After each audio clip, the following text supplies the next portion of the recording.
नमस्कार.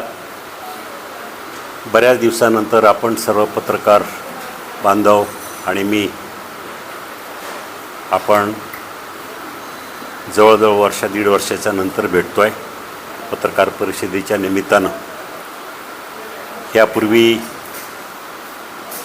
रेल्वे असेल किंवा हायवे, विमानतळ ह्या संदर्भात अनेक वेळा आपल्या पत्रकार परिषदा झाल्या, पण ह्या वेळेला पुणे नाशिक रेल्वे ह्या विषयावर महत्त्वाची अपडेट सन्माननीय रेल्वे मंत्री अश्विनी यांनी काल पुणे येथे दौऱ्यावर असताना जाहीर केली. आणि माझ्या दृष्टीने हा त्यांचा अंतिम शब्द आहे.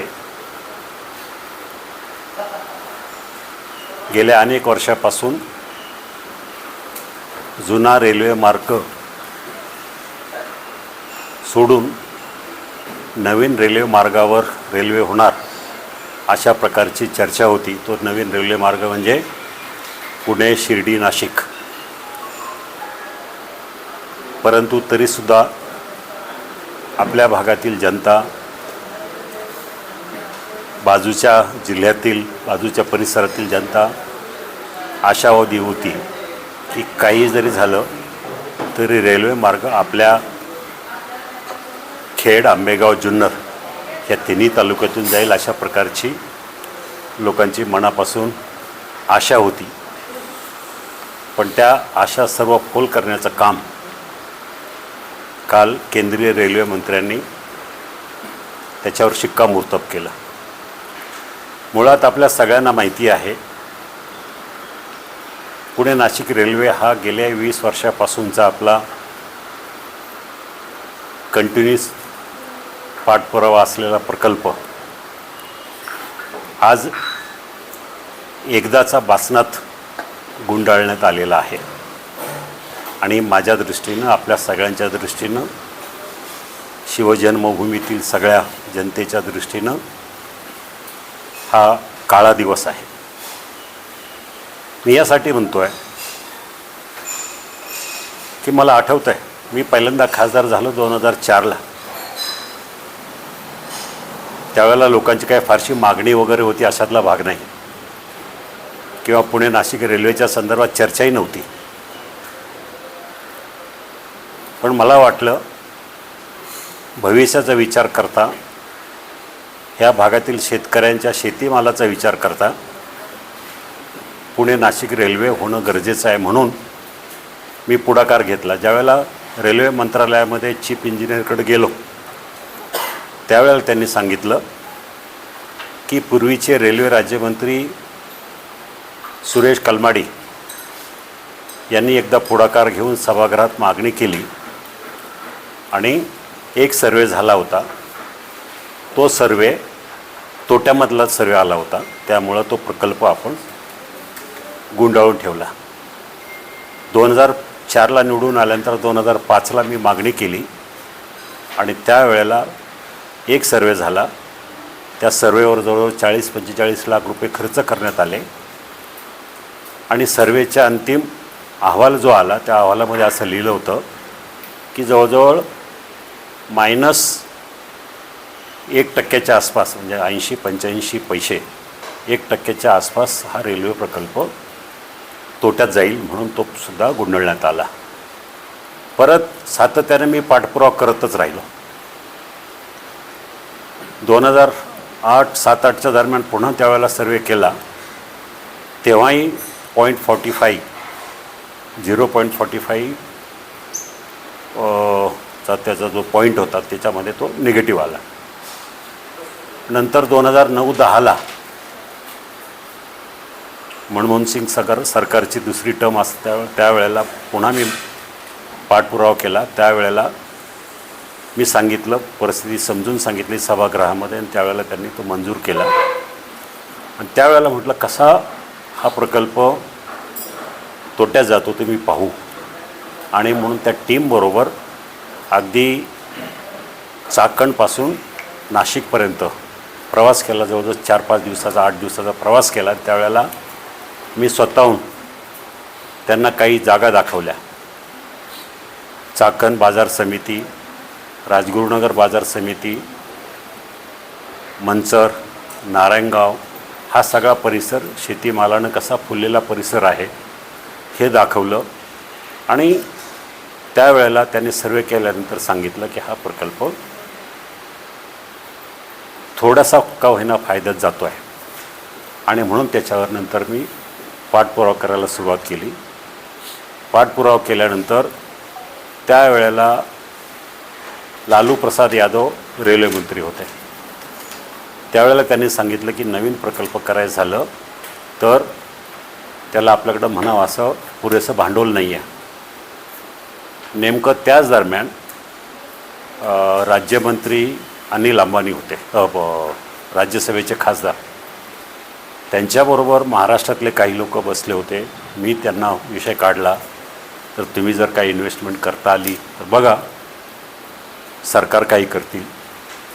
आणि मग रेल्वे मंत्रालयानं सांगितलं जर राज्य सरकारनं पुढाकार घेतला, त्यांनी 50% भांडवल याच्यामध्ये टाकलं तर आम्ही हा प्रकल्पाला ग्रीन सिग्नल देऊ. त्यावेळेला राज्याचे अर्थमंत्री दिलीपराव वळसे पाटील होते. रेल्वे मंत्रालयानं त्यांना पत्र लिहिलं. त्यांनी सकारात्मक प्रतिसाद देऊन खर्च उचलण्याची जबाबदारी स्वीकारली आणि ते प्रकरण दिल्लीमध्ये त्याचा पाठपुरावा चालू झाला. परत बजेट ज्या वेळेला सभागृहामध्ये मांडण्यात आलं की हा प्रकल्प फायद्याचा आहे, त्याला घेण्यात यावा. मग त्यात सभागृहामध्ये असा निर्णय झाला की हे प्रकल्प आपण नियोजन आयोगाकडे पाठवू. कारण पिंक बुकमध्ये हा प्रकल्प आला होता. पिंक बुकमध्ये हा प्रकल्प कधी ना कधी घेणारच आहेत, याचा अर्थ की हा प्रकल्प चालू करण्यासाठी रेल्वे मंत्रालयानं तत्वशः मान्यता दिलेली आहे. म्हणून पिंक बुकमध्ये समावेश झाल्यानंतर नियोजन आयोगाकडे गेला आणि नियोजन आयोगाकडे जी काही महत्त्वाची प्रकल्प आहेत, ज्यांची काहीतरी 1000, 500 किंवा 2000 कोटीच्या वर जे प्रकल्प असतात शासकीय, त्याला नियोजन आयोगानं होकार द्यायचा असतो, NOC द्यायची असते. त्यावेळेला आपल्या भारतातल्या जवळजवळ 34-35 रेल्वे प्रकल्पाच्या नवीन रेल्वे लाईनच्या फाईल होत्या. आपला नंबर असा काहीतरी 28-29 होता. पण प्रत्येक वर्षी 2-3च प्रकल्प घेतात निवडून, त्यामुळे आपला प्रकल्प त्यामध्ये गेला नाही. त्यामुळं तो पुन्हा एकदा ती फाईल गुंडाळण्यात आली. दरम्यानच्या काळात 2014ला रेल्वे मंत्री सुरेश प्रभू हे रेल्वे मंत्री झाले. त्यांना मी समजावून सांगितलं की हा प्रकल्प किती महत्त्वाचा आहे. त्यांनासुद्धा या प्रकल्पाची माहिती किंवा महत्त्व कळालं आणि त्यांनी त्यावर्षी नाही परंतु 2015च्या दरम्यान त्याला मंजुरी दिली आणि आता सरकारनं ह्या प्रकल्पावर काम करावं अशा प्रकारची सुरुवात झाली. मग राज्य सरकारनं 50%, केंद्र सरकारनं 50%, म्हणजे रेल्वेनं 50% अशा तत्त्वावर हा प्रकल्प चालू झाला. म्हणजे काम चालू झालं. सगळ्या गोष्टीची कागदाची जुळवाजुळव चालू झाल्यानंतर रेल्वे मंत्रालयानं एक असा विषय काढला की आता आपण कन्व्हेन्शनल रेल्वे म्हणजे जे मीटर गेजची रेल्वे करण्याच्या ऐवजी आपण ही सेमी हायस्पीड रेल्वे करावी. त्यासाठी रेल्वेमध्ये ह्या डिपार्टमेंटमध्ये एक चांगलं अनुभवी माणूस म्हणून राजेश जयस्वाल हे ग्रस्त रेल्वेमध्ये दिल्लीमध्ये कामाला होते. ते कारण त्यांना ब्रिजमॅन म्हणतात, कारण रेल्वेचे सगळ्यात मोठे ब्रिजेस त्याने बनवले होते. म्हणून त्यांची नेमणूक ह्या नवीन कंपनी म्हणजे MRIDL, Maharashtra rail infrastructure development limited. त्याच्यामध्ये 50%चं भांडवल राज्य सरकारनं 500 कोटी दिले, केंद्र सरकारनं 500 कोटी दिले आणि ती कंपनी स्थापन झाली. निर्माण पॉईंटला ऑफिस झालं आणि हा नवीन माणूस आला. त्याच्यानंतर काही स्टाफ भरून काम करायला सुरुवात केली की कुठून कशी न्यायची, काय करायची. मग त्या वेळेला मी बाकी सगळी कामं सोडून ही रेल्वे लाईन, हा प्रकल्प, त्याची रूट, कुठून न्यायचे, कसे न्यायचे हे करण्यासाठी मी सातत्यानं जास्तीचा वेळ मी त्याला या प्रकल्पासाठी देत होतो. सगळं काय झालं, प्रकल्पाची कॉस्ट सुरुवातीला निघाली 8-9 हजार कोटी. परत 3-4 वर्षांनी त्याची कॉस्ट झाली जवळ 11.5 कोटी. 11.5 कोटीवरून शेवटी ज्या वेळेला मंजुरीला आलं त्यावेळेला 13,096 कोटी रुपये ही प्रकल्पाची किंमत निघाली.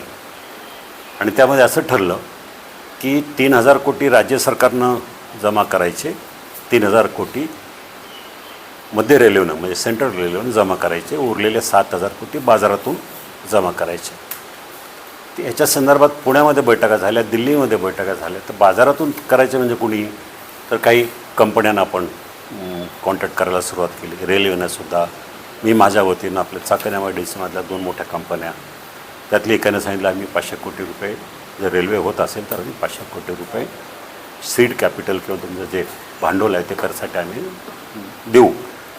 असं करता करता हे सगळं झालं.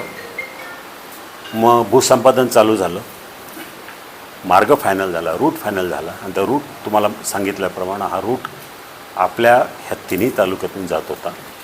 सगळी स्टेशनं वगैरे सगळी फायनल झाली. हे सगळं झाल्यानंतर आता भूसंपादन चालू झालं. भूसंपादनाला पैसे आले. राज्य सरकारनं जे 500 कोटी दिले होते त्यातले किंवा केंद्र सरकारनं काही पैसे जमा केले होते त्यातले पैसे खर्च झाले, बरेचसे पैसे. आणि भूसंपादन चालू झालं. सगळं झाल्यानंतर प्रकल्पाची फाईल आता अंतिम मंजुरी व्हायची ती राहून गेली. दरम्यानच्या काळात 2019ची लोकसभा निवडणूक लागली. दुर्दैवानं पराभव झाला.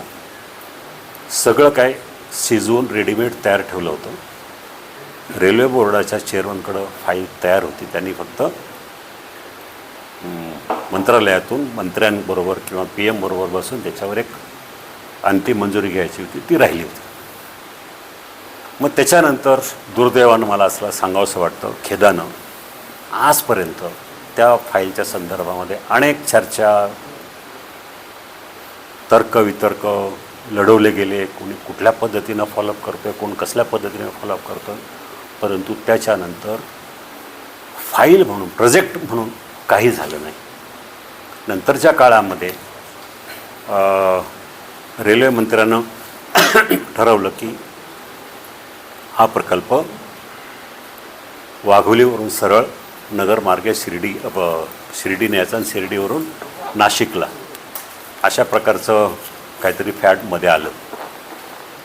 मग रेल्वे मंत्र्यांनी हट्ट धरला की नाही आता आपल्याला शिर्डी मार्गेच जायचं आहे. अनेक लोक भेटले, मी भेटलो. पण 2020-21 पासून 20-21च्या दरम्यान जो मार्ग त्यांनी मनामध्ये आणला तो आजपर्यंत तसाच आहे. आम्ही सगळेजण वेड्यासारखे रेल्वे आमची ह्या भागातून गेली पाहिजे, पण ती केव्हाच तिकडनं गेलेली होती. दुर्दैवानं वेळेवर व्यवस्थित पाठपुरावा झाला नाही. लोकांचा रेटा असतानासुद्धा लोकांनी संयुक्तिकपणे ताकद दाखवायला पाहिजे होती, आंदोलनाचा मार्ग निवडायला पाहिजे होता, तो झाला नाही.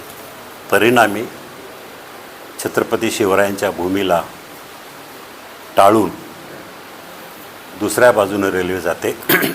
हे आपल्या ह्या परिसरातील उत्तर पुणे जिल्ह्याचं खूप मोठं दुर्दैव आहे. आता कारण देण्यात आलं की GMRT हे कधीच कारण नव्हतं. GMRT काहीतरी चाल ढकल करायची म्हणून GMRTचं कारण करण्यात आलं. वैष्णव हे मी ज्या व्यवसायात आहे त्याच व्यवसायामध्ये, त्याच क्षेत्रामध्ये ते इंजिनियर झालेले आहेत, IAS अधिकारी आहेत. त्यांना वाटलं की बाकी सगळ्या लोकांना कोणाला काही कळणार नाही, पण मी आपला गप्प बसलो. तो बाकी लोकही GMRTची अडचण नाही, GMRTची अडचण नाही. खरोखर GMRTची अडचण नव्हतीच. फक्त रेल्वे काही लोकांना तिकडनं न्यायची होती म्हणून तिकडनं गेली आणि ह्या भागावर अन्याय झाला. ही अतिशय दुर्दैवाची गोष्ट आहे. उदाहरण जर सांगायचं झालं तर हा एक वर्ल्ड रिपोर्ट आहे आपल्या GMRTच्या संदर्भामध्ये. त्यांनी स्पष्ट म्हटलेलं आहे की ऑफिशियल रेडिओ क्वाईट झोन म्हणजे RQZ म्हणतात ते अराउंड GMRT कोर झोन जो आहे तो 5 किलोमीटरचा आहे आणि 5 किलोमीटरमध्ये काय काय गोष्टी स्ट्रिक्ट आहेत त्याच्यामध्ये अलाउड नाहीत. Heavy industry, high power electrical machinery, mobile tower. आता मोबाईल टावर अलाउड नाही असा रिपोर्ट असतानासुद्धा मोबाईल टावर आहेत ना परिसरामध्ये. Broadcasting transmitter, high voltage substations, welding unit, diesel generators without shielding, या सगळ्या गोष्टी अलाउड नसतानासुद्धा इथल्या बऱ्याचशा चालू आहेत. Allowed only with shielding and permission, residential use, agriculture activity, low power electrical equipment आणि वायर्ड कम्युनिकेशन्स म्हणजे जे काय असेल ते. आणि याचं दिस 5 किलोमीटर रेडियस इज क्रिटिकल. फक्त 5 किलोमीटर अंतर हे क्रिटिकल आहे. त्याच्यानंतर 5 ते 30 त्याच्यापुढं किती काही करा, काही प्रॉब्लेम नाही. झोन 2मध्ये जे दिले 5 ते 30 किलोमीटर अंतरामध्ये ह्या गोष्टी त्यांनी प्युअरली हे केलेल्या आहेत की अलाउड आहेत. Roads and highways allowed, railways allowed, light industry allowed, heavy industry with clearance, हे सगळं रिपोर्टमध्ये त्यांनी सगळं लिहिलेलं आहे. म्हणजे मला सांगा 5 किलोमीटरमध्ये त्यांनी पुढं स्पष्टीकरण दिलेलं आहे. आणि जर तुमचं अँटेना अशी असेल आणि माझी रेल्वे लाईन अशी फिरून त्याला जर फिरून जात असेल तर ते 5 किलोमीटर. अन्यथा इथं तुमचं आणि इथं असेल तर 3 किलोमीटरसुद्धा चालू शकते. अशा प्रकारचा हा रिपोर्ट आहे. कारण काहीच नाही आहे. Highways near GMRT allowed, railways, हे सगळं लिहिलेलं आहे. हे सगळ्या कॉपीज तुम्हाला देईन. म्हणजे याचा अर्थ आम्ही माझ्या शिरूर लोकसभा मतदारसंघ असेल किंवा आपला उत्तर पुणे जिल्हा असेल, गेल्या माझ्या अनुपस्थितीमध्ये गेल्या 7 वर्षामध्ये 8 वर्षामध्ये काय गमावलं आहे. मला ह्या भागातल्या जनतेला तुम्हाला सगळ्यांना प्रश्न विचारायचा आहे. तुम्ही आठवा 2019ची निवडणूक आणि त्या निवडणुकीमधला प्रचार काय होतं. माझा प्रतिस्पर्धी उमेदवार कशावर निवडून आलेला आहे. हायवे, किती मोठी मोठी लांब लांब भाषणं होती. विमानतळ, फार अगदी कॅल्क्युलेशन करून दाखवलं. विमानतळ आलं तर किती रोज मिळेल आणि वर्षाला पगार किती मिळेल, एवढ्या माणसांना किती मिळेल, आपलं किती नुकसान झालं, याचं सगळं कॅल्क्युलेशन फार वाडा आणि कळमोडीसारख्या गावात जाऊन त्यांनी गणितं मांडली. मग रेल्वेचा एक प्रश्न, मग रेल्वे नाही, हायवे नाही आणि विमानतळही नाही. मग गेल्या 7-7.5 वर्षामध्ये निवडून आलेल्या लोकप्रतिनिधी नक्की काय केलं. हायवेचं काय काम झालं सांगा बरं. आज जो हायवे चालू आहे तो मी भांडून लोकसभेमध्ये तुम्हाला कागदपत्र पण देतो की लोकसभेमध्ये हा जो पुणे नाशिक आपला हायवे खेडसिन्नर, हा फक्त आणि फक्त मी संघर्ष केला. कुणाची मागणी नव्हती त्यावेळेला, कुठल्याही पेपरमध्ये लोकांची मागणी नव्हती, ट्रॅफिकची अडचण नव्हती. मला आठवतं आहे मी विचार केला की हा आपला जर रस्ता जो आहे भविष्यामध्ये 5 वर्षांनी 10 वर्षांनी 15 वर्षांनी याची ट्रॅफिक मोठी होईल. मी ती संकट ओळखून त्यावेळेला CP जोशी म्हणून नितीन गडकरीच्या खात्याचे मंत्री होते, त्यांच्याबरोबर भांडून अगदी हमरी-तुमरी करून हा प्रकल्प मंजूर करून घेतला होता. त्याच्याशिवाय आजपर्यंत चाकणचं काय झालं, नगर रोडचं काय झालं, तळेगाव चाकण शिक्रापूरचं काय झालं, पुणे नगर रस्त्याचं काय झालं, काही नाही. भाषणं मात्र छानपैकी सुंदर अशी लोकांना ऐकून टाळ्या वाजवणारी भाषणं मात्र झाली. पण मतदारसंघ 10 वर्ष मागं गेला आहे, 15 वर्ष मागं केलं आहे.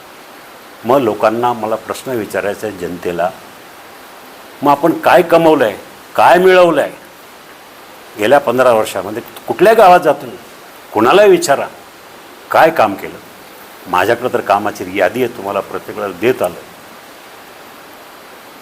अशा प्रकारचे आज ही रेल्वे आहे. मला सांगा, मी 2005 पासून पाठपुरावा करून 2019 पर्यंत ही रेल्वे आणून ठेवली. माझा जर पराभव झाला नसता तर आज वेगळं चित्र झालं असतं.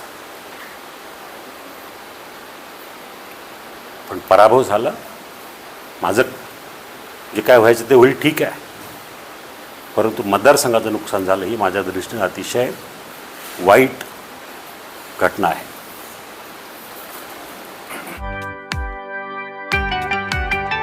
या कार्यक्रमाचे सहप्रायोजक आहेत Shriram enterprises and CCTV centre, Manchar.